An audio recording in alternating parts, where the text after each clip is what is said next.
எல்லாருக்கும் வணக்கம். நான் Hema Subramanian. Welcome to home cooking Tamil. Onam பண்டிகை கொண்டாட எல்லாரும் ரெடி ஆகிட்டு இருப்பீங்கன்னு நினைக்கிறேன். உங்களில் சில பேர் ஓணம் ஸ்பெஷல் ரெசிபீஸ் போடுங்கன்னு கேட்டிருந்தீங்க. ஸோ உங்களுக்காக இன்றைக்கி ஒரு சூப்பரான ஸ்வீட் ரெசிபி செஞ்சு கட்ட போகிறேன். இது பிரதமன். இதில் நம்ம வெல்லம், தேங்காய் பால்லாம் போட்டு செய்கிறதுனால ரொம்ப டேஸ்ட்டாக, ரொம்ப ரிச்சாக இருக்கும். ஸோ வாங்க இது எப்படி செய்கிறதுன்னு பார்க்கலாம். பிரதமன் செய்ய முதல்ல அடைய வேக வைக்கணும். சாஸ்பேனில் கொஞ்சம் தண்ணியை கொதிக்க வச்சு இதில் அடைய போடுங்க. நான் 1/2 கப் அடை எடுத்திருக்கேன். இது கடையில் வாங்கினது. இது வேக கிட்டத்தட்ட 15 to 20 நிமிஷம் ஆகும்.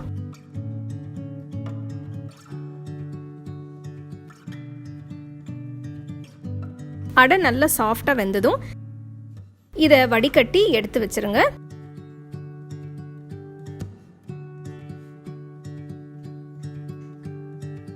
அடுத்து வெல்லத்தை கரைக்கணும்.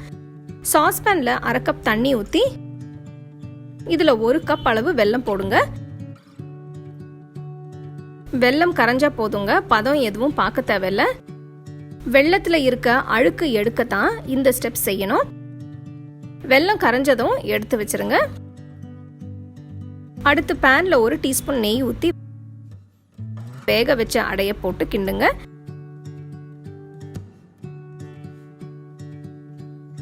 கரைச்சி வச்ச வெல்லத்தை டைரக்டா பேன்ல வடிகட்டுங்க. இந்த மாதிரி செய்யறதுனால வெல்லத்துல இருக்கிற அழுக்கு எடுத்துடலாம்.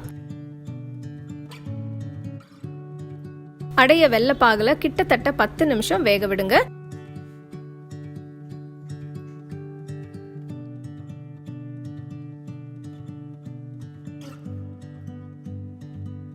இப்ப பாருங்க, வெல்லப்பாகு கொஞ்சம் திக்கா ஆயிடுச்சு.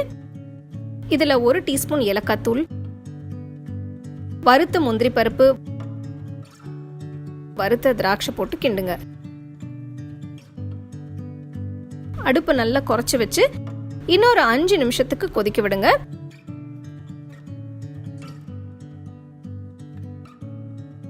அஞ்சு நிமிஷம் கழிச்சு அடுப்பை ஆஃப் பண்ணிட்டு இறக்கி வச்சிருங்க. இது ஆறுனதும் 1 கப் திக் தேங்காய் பால் ஊத்துங்க. அடை நல்லா ஆறுனதுக்கு அப்புறம் தேங்காய் பால் ஊத்துங்க. சூடா இருக்கும் போது கெட்டி தேங்காய் பால் ஊத்துனா திரிஞ்சு போகிறதுக்கு வாய்ப்பு இருக்கு.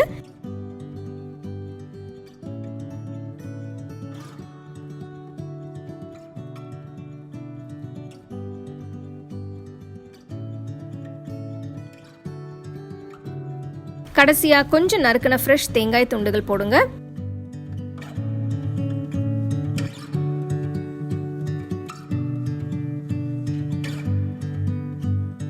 ஸோ கேரளா ஸ்பெஷல் பிரதமன் எப்படி செய்யறதுன்னு பார்த்தீங்க. ஸோ இந்த ரெசிபிக்கு ரொம்ப முக்கியமாக வெல்லம் யூஸ் பண்ணணும். அப்போ தான் இந்த கலர் நல்லா ரிச்சாகவும் டேஸ்ட்டாகவும் இருக்கும். ஸோ இந்த ஓணத்துக்கு நீங்கள் இந்த ஸ்வீட் ரெசிபியை செஞ்சு அருமையாக சந்தோஷமாக கொண்டாடுங்க.